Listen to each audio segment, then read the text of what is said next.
দেখলো না হয় মনেরই ভাঙন।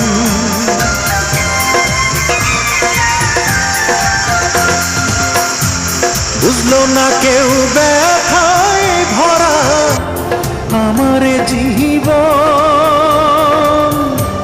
কাছে এসে দেখলো না হয় মনেরই ভাঙন।